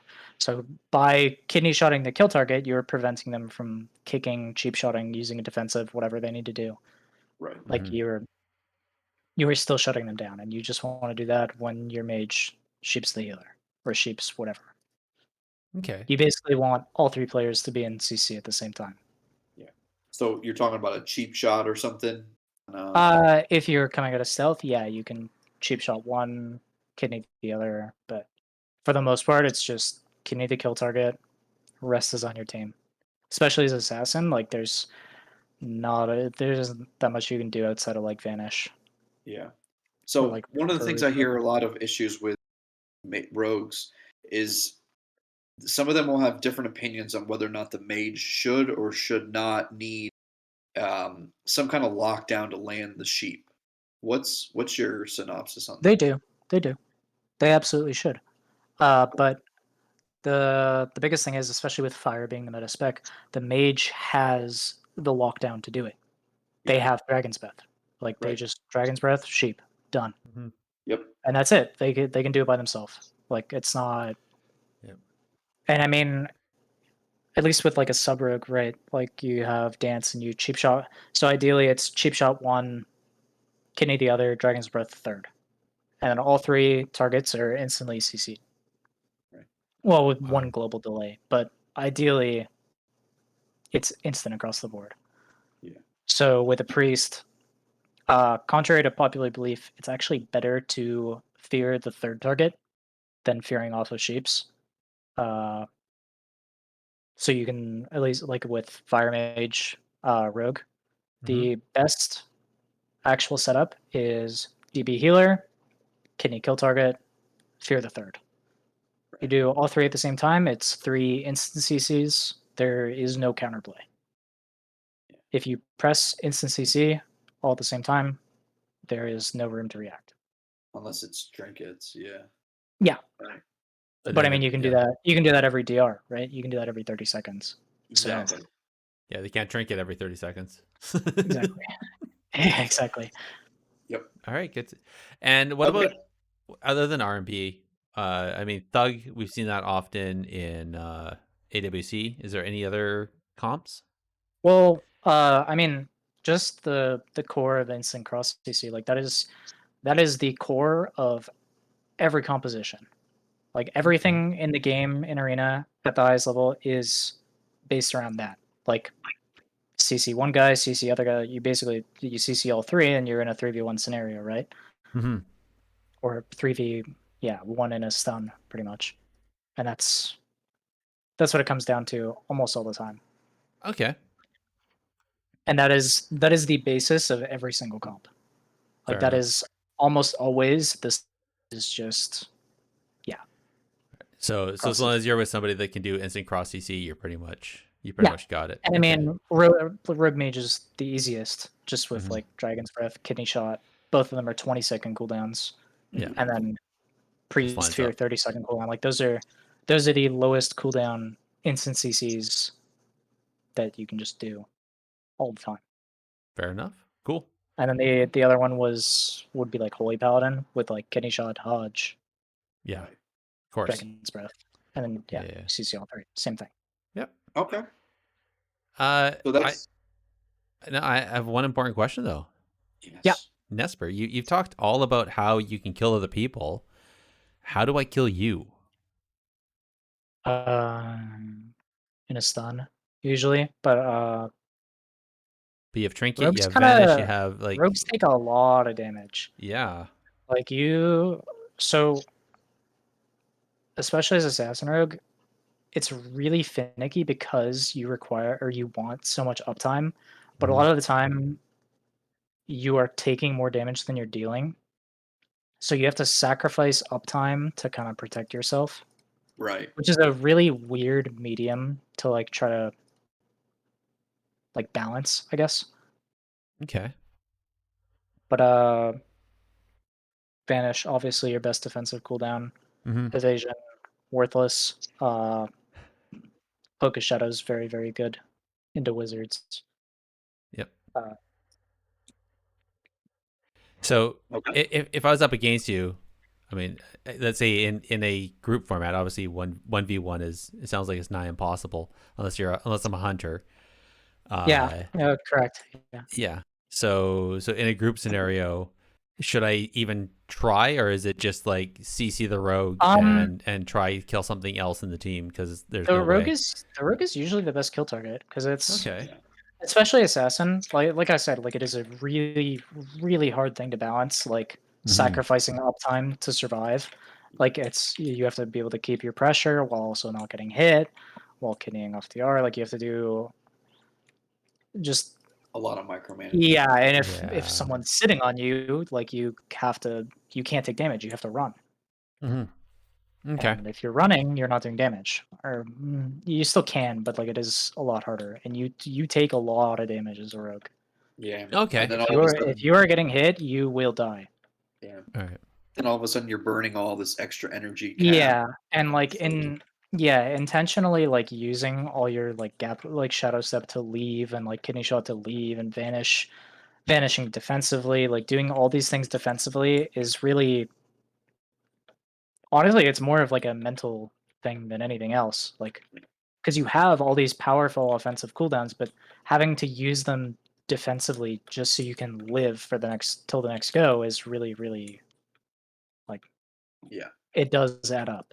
And a lot of the time people will be impatient and they'll do it aggressively and then you're stuck. Like you're just stuck there as a rogue and you're dead. Right. Yikes. Yep. Okay. You never want to be stuck there. So this is another one of our favorite questions that I typically take. And so the premise and context of this question is, you've got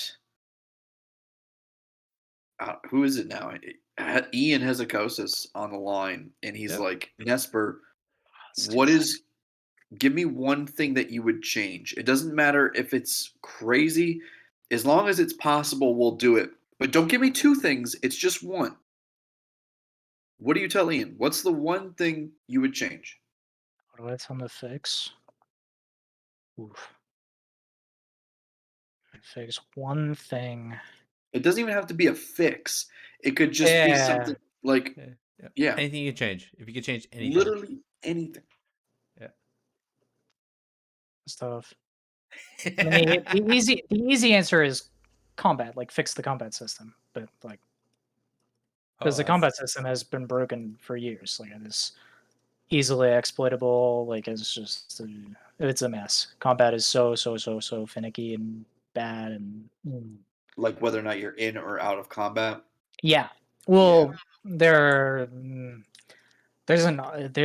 been at least recently they've mostly fixed it, but there are some things where like it's really inconsistent with like how fast it drops and like which abilities and passives like refresh combat and Yeah, gotcha. like I would need so much more time to like go over combat Yeah, system I as a think whole. we Like know what you mean.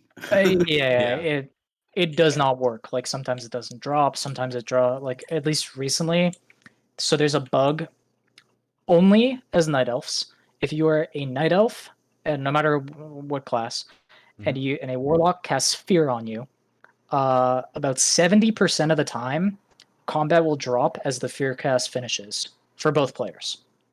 Yeah. So it's really dumb in arena because, but it's not a scenario that happens often. But like, let's say I'm queuing twos and Destro Warlock has me dotted, his Infernal's out, like everything, and I'm an Assassin Rogue. He casts Fear on me. I'm a Night Elf. My healer instantly dispels the fear. Combat is already dropped on me as fear finishes. I press stealth. I walk away. Oof. And that's happened a lot, like a lot. Like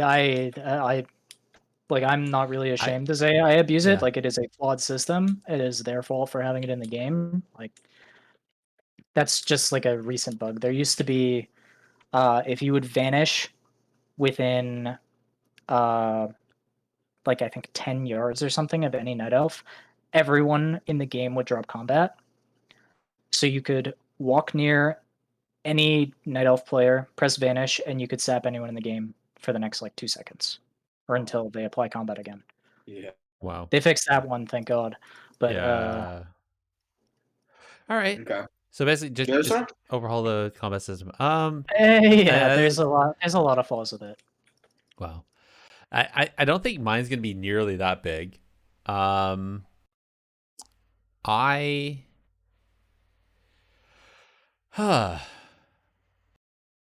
I think I'd like to see when a rogue does death from above.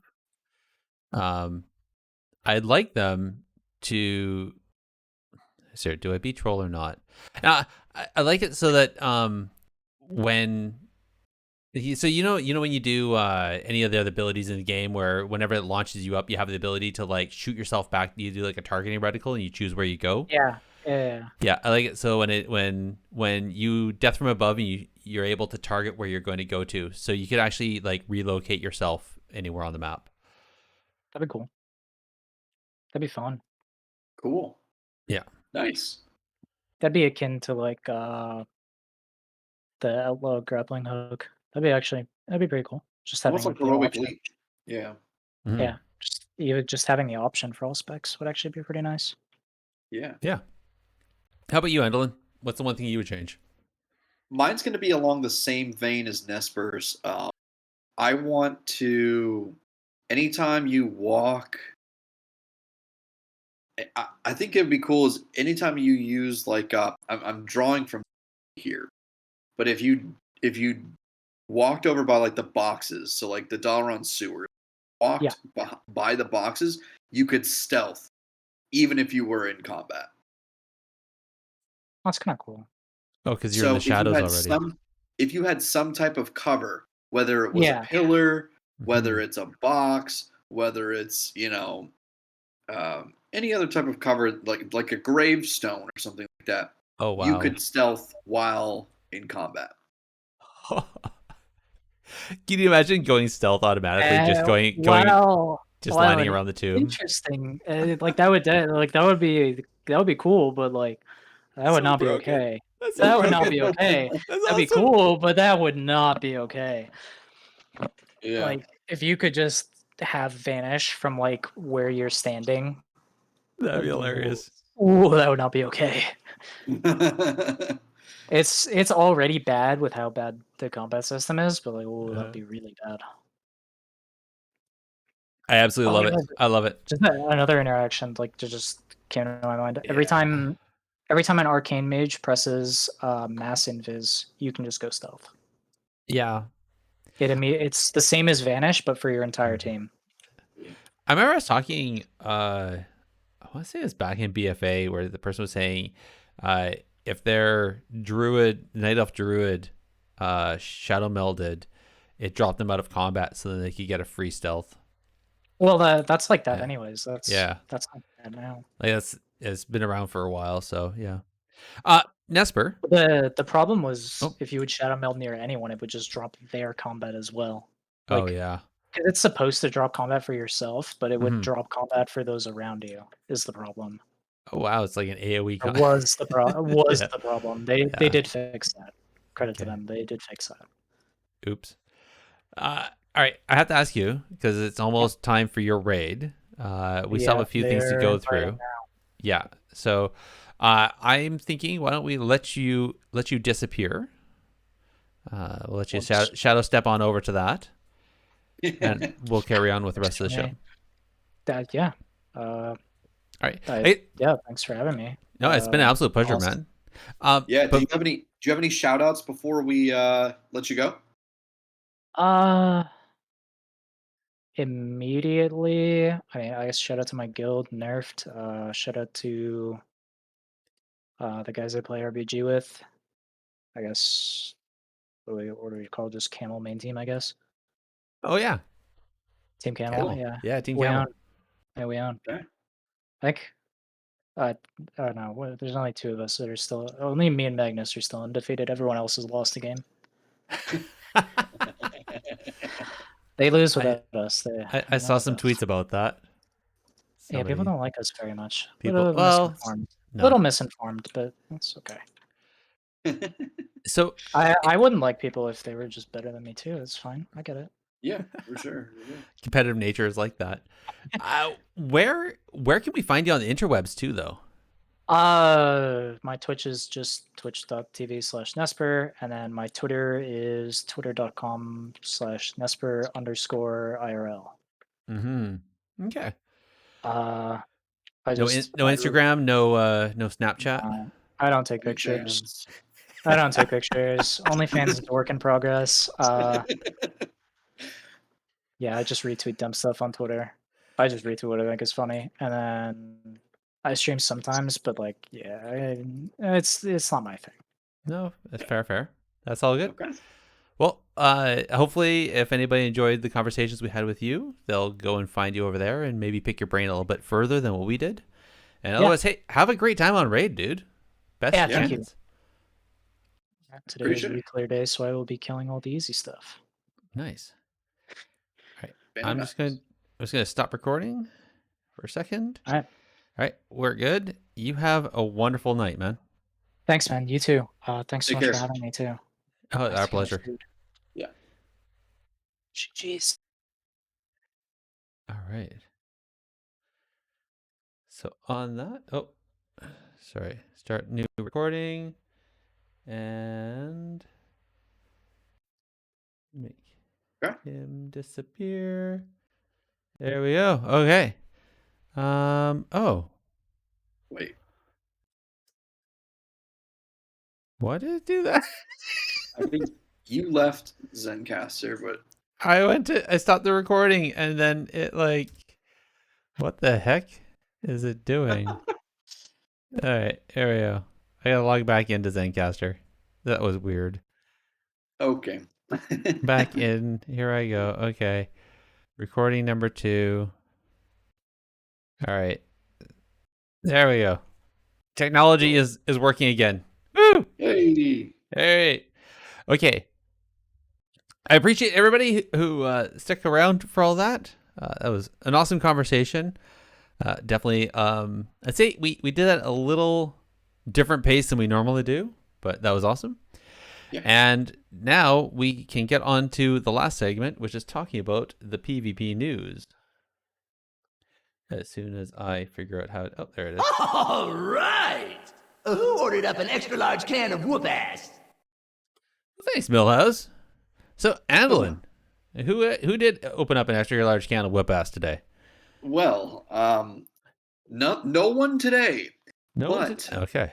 we do have some of those cans on deck, finning, whatever the kids are saying now, fin to be opened in the TBC Arena Tournament, otherwise known as CAT, on July 23rd and 25th. Actually, those are not fin to be opened. They've already been opened. I'm losing it.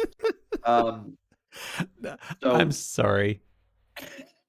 Dude, you got me all mixed up because I'm used to doing the events right after the subject of analysis now, and then you just reshuffled it.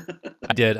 Okay, I'll do that. So the CAT happened back on finished on the 25th of July.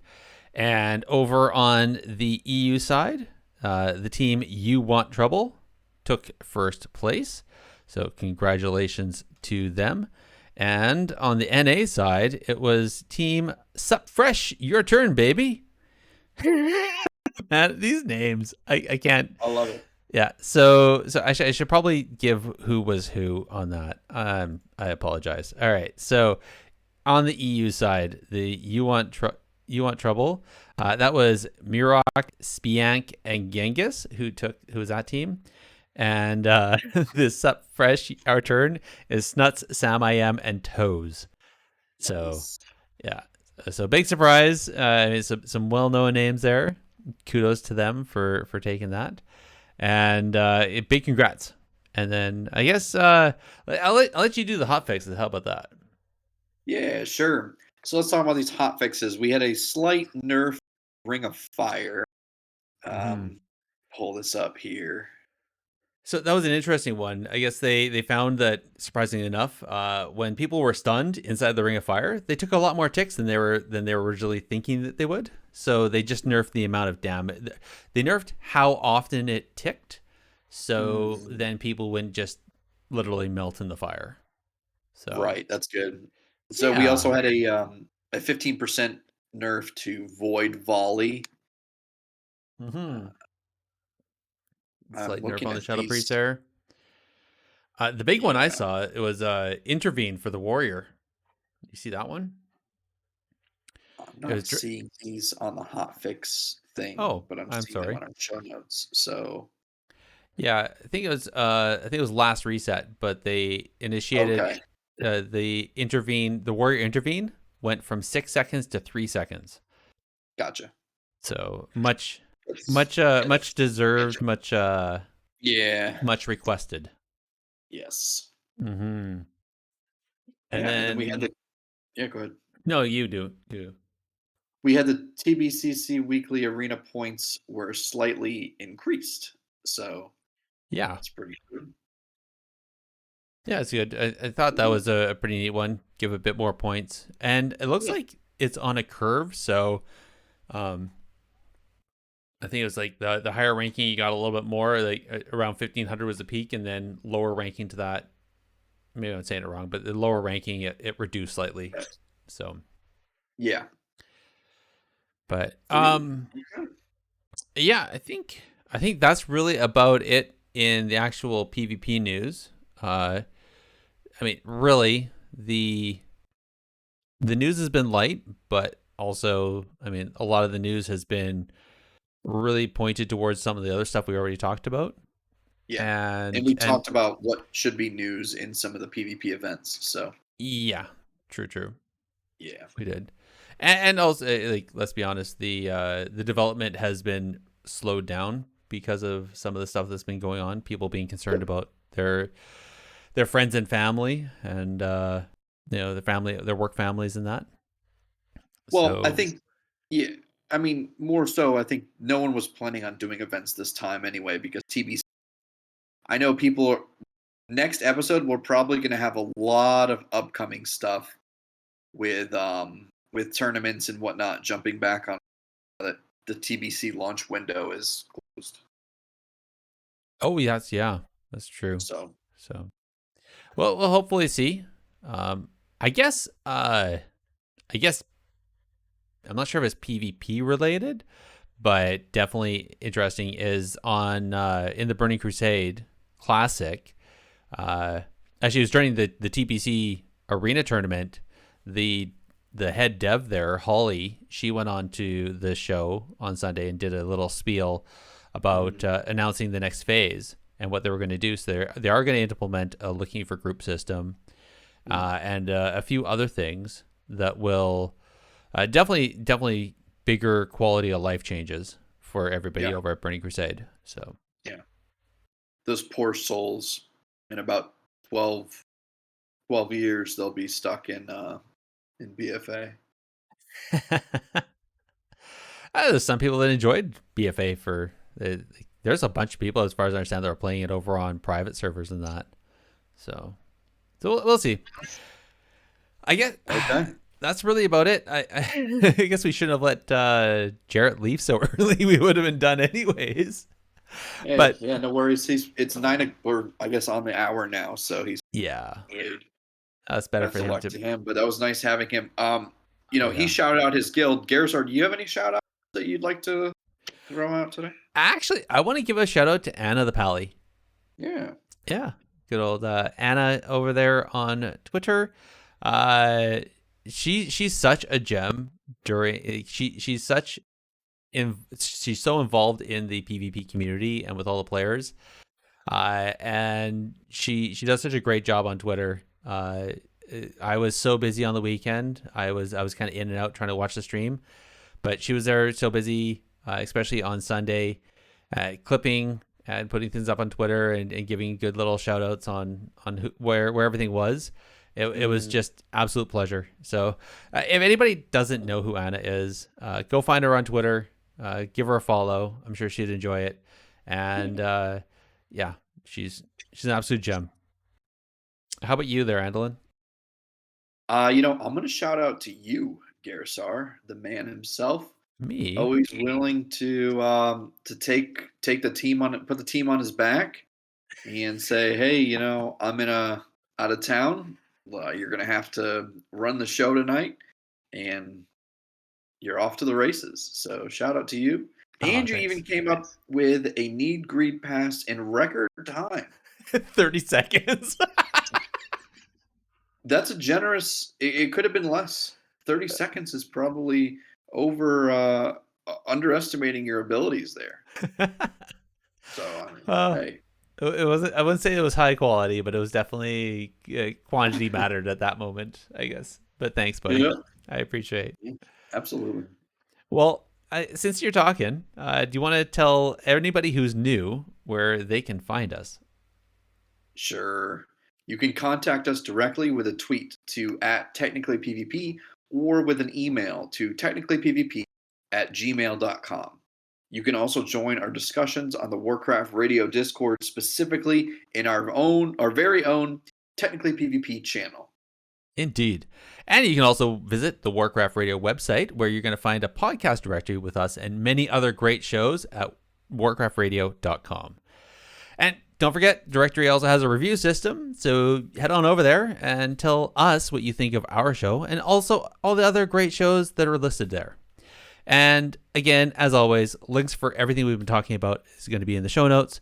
I want to thank everybody for listening, and we'll chat with you next time. Good night, everybody.